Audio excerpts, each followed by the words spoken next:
senhores deputados, aos nossos telespectadores, eu venho não denunciar como fez o professor Lemos, mas venho relatar, porque eu estava lá hoje de manhã, junto aos funcionários públicos de Curitiba. Eu estava lá e participei do arraial do prefeito Rafael Greca. Teve dança de quadrilha, teve fogueira e teve bomba. Teve bomba porque eu fui alvo delas. Teve fogueira porque os funcionários públicos, as professoras e o pessoal da saúde queimou o seu jaleco em protesto ao pacote de maldades.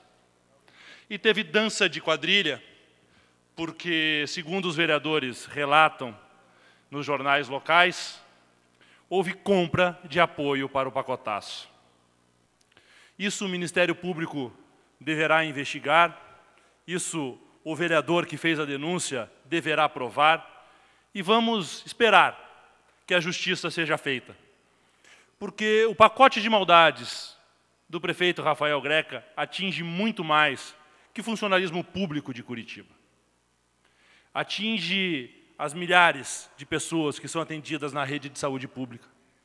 Atinge as crianças que são atendidas nas escolas, nas creches da prefeitura.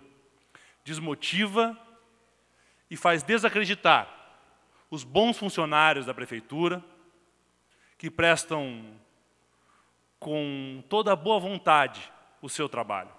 Professoras hoje me contavam que elas mantêm algumas escolas municipais funcionando, que elas tiram do seu bolso para fazer as festas juninas, enquanto o prefeito Rafael Greca faz o arraial que fez hoje, com bombas, fogueiras e dança de quadrilha.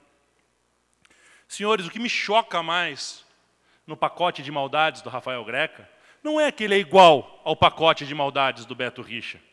Não é que a polícia foi enviada lá para defender parlamentares que iriam votar um absurdo, como foi feito aqui nesta casa. Policiais, inclusive, que estavam lá apenas obedecendo ordens e cumprindo a sua função.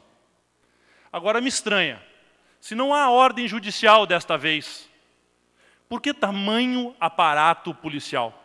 Pergunto aos senhores deputados, se algum prefeito do interior precisar votar um projeto polêmico na Câmara de Vereadores, o governo do Estado liberará milhares de policiais? Aquele aparato absurdo que se encontrava lá, que deixou bairros da nossa capital sem nenhum policiamento, que deixou cidades do interior com seu efetivo diminuído, serão deslocados para Jataizinho, para Jacarezinho, para Cambará? Ou será que aqui em Curitiba, pelo prefeito ter tido o apoio do governador em sua campanha, e aqui em Curitiba existirem tantos votos que o governador tanto almeja para manter o seu foro especial, essa proteção ocorre? E como explicar aos funcionários públicos e à população de Curitiba a posição de vereadores que defenderam o prefeito Gustavo até o último dia e hoje estavam lá dizendo que o remédio era amargo, mas era necessário? Eles se enganaram lá atrás? Se enganam agora? Ou será que mudaram de posição da maneira como foi relatada por aquele vereador que teve o seu funcionário envolvido, inclusive, em troca de tapas dentro da prefeitura? Me espanta que a nossa capital passe por isso. Me espanta que o governador tenha a covardia ou a coragem de colocar a polícia militar em tal situação novamente. Os nossos policiais militares não merecem a fama que ganham pela irresponsabilidade do senhor governador. É triste ver a nossa capital passar por isso.